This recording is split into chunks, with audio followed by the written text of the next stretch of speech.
Oke guys, welcome back to Cakradivara Reinkarnasi dalam pembahasan alur cerita Immortal Renegade Shani episode ke-111. Kok Immortal Shani, Immortal, udah balelol gini.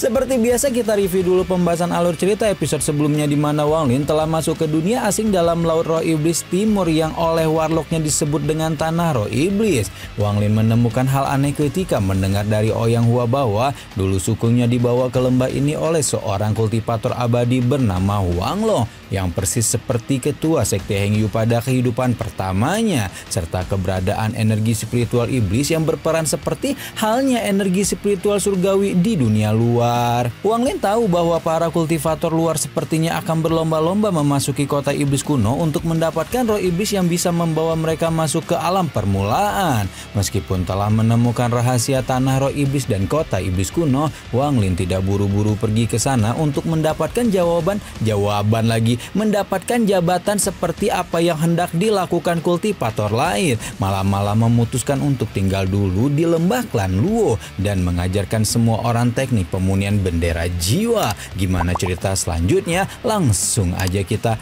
sambil makan atuh enak ya biar nggak balelol wae ini. Begitu memutuskan untuk mengajarkan teknik pembuatan bendera jiwa pada warga lembah klan Luo, Wang Lin pun mengurungkan diri lagi di gunung belakang lembah beberapa lama dan selama waktu itu Ouyang Hua selalu melarang siapapun untuk mendekati gunung agar tidak mengganggu Wang Lin yang mendapat julukan yang mulia abadi. Sementara itu Wang Lin fokus mencari substitusi untuk membuat bendera jiwa berhubung bahan-bahan sebenarnya tidak bisa ditemukan di dunia ini. Dan setelah melewati riset berhari-hari, Wang Lin pun menemukan bahwa kulit binatang roh dapat digunakan untuk membuat bendera jiwa yang jauh lebih mudah dilakukan, meskipun kualitas akhir dari bendera yang dihasilkan tidak sebaik bahan aslinya. Setelah menemukan bahan substitusi yang dia butuhkan, Wang Lin pun mengeluarkan sebuah plat giok untuk menyalin metode kultivasi dan pemunihan jiwa yang telah dimodifikasi. Selain memodifikasi bahan pembuatan bendera, Wang Lin juga dengan sengaja memasukkan cacat dalam catatan teknik di mana roh binatang manapun yang disempurnakan dengan teknik ini akan selalu tunduk kepadanya. Tindakan ini juga merupakan bagian dari rencana perbaikan bendera 1 miliar jiwa dengan harapan bahwa semakin banyak orang yang menyempurnakan bendera jiwa, maka semakin tinggi peluang pemulihan untuk bendera 1 miliar jiwa pasca pertarungan dengan Tusi. Baru setelah menuangkan catatan teknik pada plat giok, Wang Lin pun memanggil Ouyang Hua dan segera meminta kepala suku klan Luo untuk melihatnya. Ouyang Hua tidak mengerti apa yang sebenarnya terjadi, namun tetap mengikuti instruksi Wang Lin untuk menempelkan plat giok ke ruang di antara kedua alisnya, meski pada akhirnya tetap tidak terjadi apa-apa. Melihat Ouyang Hua begitu kesulitan membaca isi plat giok, Wang Lin pun memeriksa tubuhnya dan menemukan bahwa jalur meridian ketua klan Luo itu sedang tersumbat. Baru setelah mengetahui akar masalahnya, Wang Lin pun tanpa pikir panjang langsung menunjuk ke arah dantian Ouyang Hua dengan dua jarinya dan membuat gelombang rasa sakit yang padat langsung menyerbu ke seluruh tubuh pria parubaya tersebut. Wang Lin meminta Ouyang Hua untuk menahan rasa sakitnya dan karena sudah sangat mempercayai Wang Lin, sesepuh desa itu pun terus melakukan apapun yang diperintahkan kepadanya.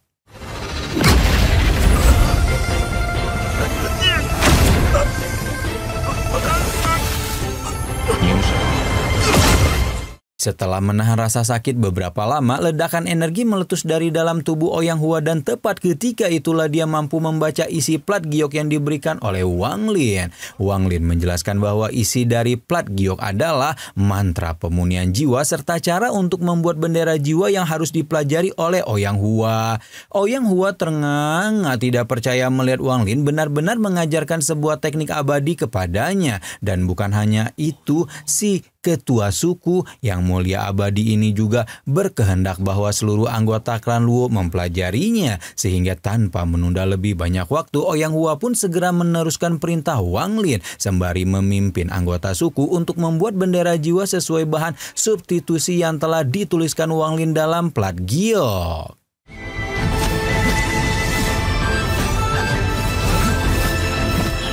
Sementara seluruh warga desa berlatih membuat bendera jiwa di bawah bimbingan Ouyang Hua, Wang Lin juga tidak berdiam diri di dalam goa dan segera mengeluarkan 2 kristal iblis yang dia miliki sebelum menggabungkannya. Setelah menggabungkan kristal bintang peringkat 1 dan 2, Wang Lin pun mendapatkan kristal iblis peringkat ketiga yang sebelumnya diincar oleh Luo Yun. Baru setelah mendapatkan kristal iblis peringkat 3, Wang Lin mencoba untuk menyerap kristal iblis ke dalam tubuhnya sebelum merasakan energi spiritual iblis yang padat mulai mengalir dan mengisi seluruh meridiannya seperti air banjir.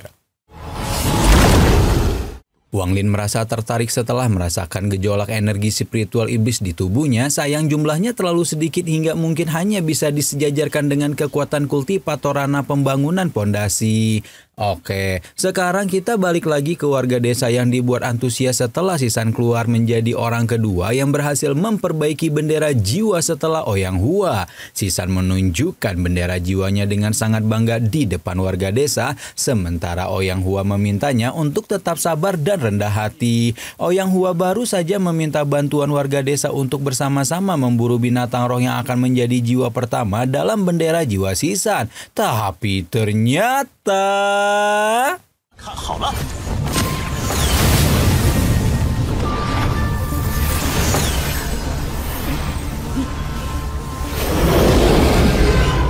Tapi ternyata Sisan sudah memiliki jiwa pertamanya yang secara mengejutkan merupakan singa bersayap yang dikenal sangat barbar serta sulit dikalahkan. Sisan menceritakan bahwa dia tidak sengaja menemukan singa bersayap yang baru meninggoy dan setelah menggunakan teknik yang diajarkan Wang Lin, dia benar-benar berhasil menyegel jiwa singa bersayap itu dalam bendera jiwa. Sisan sempat menunjukkan beberapa keterampilan singa bersayap pada warga desa sebelum kemudian memerintahkan roh iblis itu untuk kembali dalam bendera. Namun bukannya patuh, singa bersayap malah membangkang pada tuannya dan balik menyerang Sisan yang membuat Ouyang Hua auto panik ketika buru-buru mengeluarkan bendera jiwanya sendiri untuk menolong meski pada akhirnya ikut dihempaskan. Tepat ketika singa emas hampir saja melakukan serangan fatal pada Sisan, sebuah tangan spiritual raksasa jatuh dari langit ketika Wang Lin muncul dan langsung menekan singa bersayap itu sampai tidak berkutik sama sekali. Baru setelah Wang Lin datang inilah singa bersayap yang sebelumnya sangat garang berubah menjadi kucing kecil tak berdaya sebelum dipaksa masuk kembali dalam bendera jiwa Sisan yang hanya dalam satu lambaian tangan Wang Lin. Sisan tampak begitu malu ketika bersujud mengucapkan terima kasih atas bantuan Wang Lin, sementara orang yang diucapin terima kasih mengingatkan bahwa memunikan bendera jiwa bukanlah sebuah proses yang instan. Beberapa hari setelah insiden singa bersayap ngamuk, Ouyang Hua dan Sisan menghadap Wang Lin untuk melaporkan perkembangan kultivasi warga desa serta resiko perebutan sumber daya antar desa yang akan segera terjadi, sehingga mereka berencana untuk menyerang desa lain lebih dulu. Wang Lin mempersilahkan klan Luo untuk melakukan apa yang mereka inginkan dan dengan demikian penyerangan ke suku Gua Batu Kapur pun dimulai sebagai upaya ekspansi pertama klan Luo. Meskipun secara demografi suku Gua Batu Kapur memiliki jumlah yang lebih banyak, pada akhirnya klan Luo tetap memenangkan pertarungan berkat teknik pemunihan bendera jiwa yang Wang Lin ajarkan pada mereka.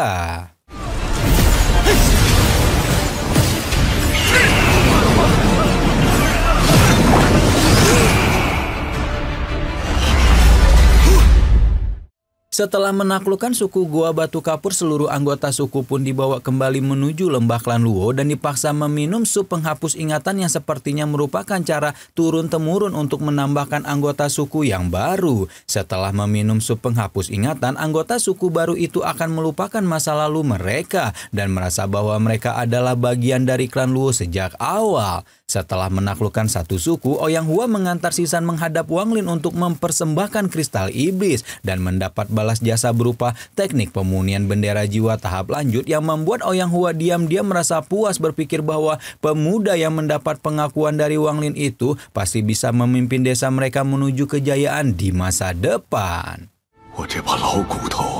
Bulan demi bulan berlalu dan dalam sekejap mata klan Luo telah mendapatkan penambahan anggota yang cukup banyak hingga membuat Wang Lin mau tidak mau merasa puas. Upaya ekspansi wilayah ini masih terus diagungkan oleh klan Luo dan Sisan selalu menjadi pemimpin kelompok penyerang yang bertarung di garis depan. Setelah 3 bulan terus melakukan ekspansi, di suatu hari Ouyang Hua tampak mondar-mandir dengan panik di pintu lembah karena menunggu kelompok Sisan yang seharusnya sudah kembali 2 hari yang lalu. Setelah menunggu beberapa lama, kepakan sayap singa bersayap Sisan terdengar sebelum kemudian membawa tubuh tuannya yang berada dalam kondisi luka parah. Ouyang Hua mendekati Sisan dengan panik, begitu pula Wang Lin yang berkedip muncul di samping mereka sebelum langsung memeriksa kondisi Sisan. Wang Lin menemukan bahwa seluruh jalur meridian Sisan telah rusak dan hal itu membuat kultivasinya juga menjadi hancur lebur. Dengan sedikit suntikan energi Wang Lin, Sisan berhasil mendapatkan kesadarannya sebelum menceritakan bahwa kelompoknya diserang oleh rombongan suku Tianshui dan pemimpin rombongan itu mencuri bendera jiwanya sebelum memintanya untuk datang ke suku Tianshui kalau ingin bendera jiwanya kembali. Wang Lin menunjukkan ekspresi dingin ketika mendengar cerita Sisan karena dia tahu tantangan untuk datang ke suku Tianshui itu sebenarnya ditunjukkan kepada dirinya. Setelah meminta warga desa lain untuk membawa Sisan beristirahat, Wang Lin pun bergegas keluar desa untuk melihat anjing tua mana yang telah berani menantangnya.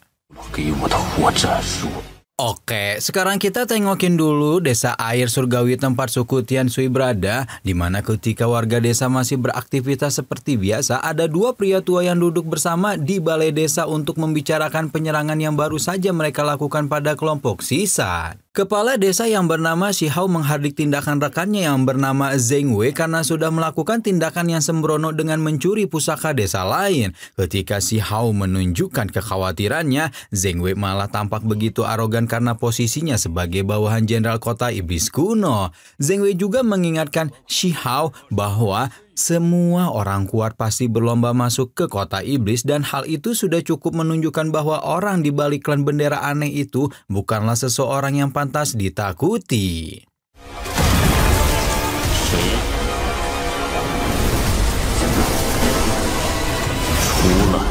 Tepat ketika mengatakan itu, gelombang kekuatan padat mendekat hingga menyebabkan seluruh wilayah desa bergoncang sebelum kemudian memanggil siapapun yang telah melakukan tantangan perang kepadanya untuk keluar. Iya, orang itu adalah Wang Lin yang sudah datang menjawab tantangan yang membuat 2 sesepuh desa itu buru-buru keluar hanya untuk menemukan seorang ahli transformasi jiwa sedang berdiri di luar formasi desa mereka. Zheng Wei yang sangat mempercayai kekuatan formasi pelindung dengan berani menantang Wang Lin untuk menerobos formasi dan menemuinya hingga membuat Wang Lin segera mengeluarkan kapak iblis raksasa sebelum menggunakannya untuk menggempur formasi pelindung suku Tianshui beberapa kali dengan begitu kejam.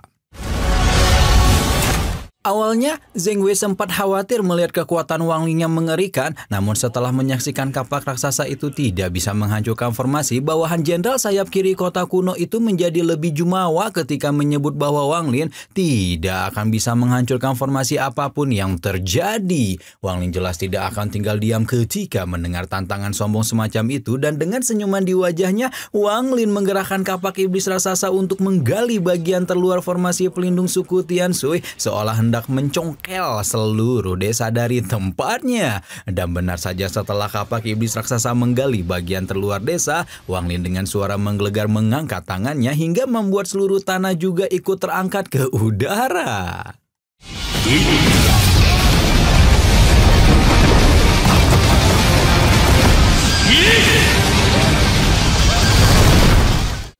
Shi Hao auto ngomel-ngomel ketika menyuruh Zheng Wei melihat seperti apa orang yang telah merekannya itu provokasi, sementara Zheng Wei hanya bisa mendesis tidak percaya karena baru pertama kali menyaksikan kegilaan semacam ini di hadapannya. Wang Lin kemudian membawa daratan sebesar 5.000 km, 5 km itu kembali ke lembah klan Luo sebelum kemudian memanggil 6 jiwa utama bendera 1 miliar jiwa untuk memulihkan seluruh warga desa air surgawi bersama dengan formasi pelindungnya. 6 mantan leluhur sekte pemunihan jiwa menyebar ke sekeliling daratan desa air surgawi sebelum melepaskan kekuatan pemunihan yang menyebabkan seluruh desa warga merasa kesakitan karena dimurnikan paksa. Teriakan kesakitan menyebar ke seluruh desa ketika Wang Lin mempersilahkan Zheng Wei untuk keluar atau suku Tianshui akan dimurnikan selama 7 hari dan mengalami kerugian yang tak bisa dibayangkan. Si Hao kembali ngomel-ngomel ketika memaksa Zheng Wei untuk bertanggung jawab atas kesalahannya dan karena dipojokkan dengan kehancuran suku, bawahan Jenderal Kota Iblis itu pun menyerah untuk bersembunyi sebelum akhirnya keluar dari formasi pelindung ketika menantang Wang Lin untuk bertarung 1 lawan 1 dengannya. Namun tanpa memberikan sedikit pun kesempatan bertarung untuk Zheng Wei sebelum membunuh tetua suku Tianshui itu dengan satu gerakan dan menyegel jiwanya ke dalam bendera. Si Hao hanya bisa ternganga melihat orang terkuat di sukunya terbunuh dengan begitu mudah di tangan Wang Lin dan oleh karena itulah demi keselamatan anggota sukunya dia pun dengan patuh membuka formasi pelindung sebelum akhirnya bergabung menjadi anggota baru klan Luo. Sekarang klan Luo telah menjadi sebuah kekuatan yang sangat besar dengan jumlah yang meningkat berkali-kali lipat dibanding sebelumnya. Semua perkembangan ini tidak dapat dipisahkan dari jasa dan pengajaran teknik pemunihan bendera jiwa Wang Lin sehingga Ouyang Hua pun tidak merasa pantas untuk terus mempertahankan nama suku kecilnya. Karena itulah Ouyang Hua meminta Wang Lin untuk memberikan nama baru bagi suku mereka. Dan tepat ketika itulah ingatan kecil menyusup ke dalam pikiran Wang Lin hingga membuatnya memutuskan untuk menyebut kelompok ini sebagai suku pemunihan jiwa. Mang tatap ya guys ya, akhirnya keinginan Dutian agar sekte pemunihan jiwa dibangun lagi terwujud ya guys ya, meskipun ya bangunnya enggak di planet Sujaku tapi di tanah roh iblis yang kemungkinan adalah domain berbeda dari dunia asal Wang Lin. Kira-kira sebesar apa sih suku pemunihan jiwa akan berkembang di masa depan dan apa rencana Wang Lin setelah membentuk suku baru di tanah roh iblis yang misterius ini? Nantikan terus pembahasannya hanya di Cakra Diva ya. Yang udah penasaran bisa langsung tonton spoilernya di Gnosis ya. Rama di sini pamit. Bye bye.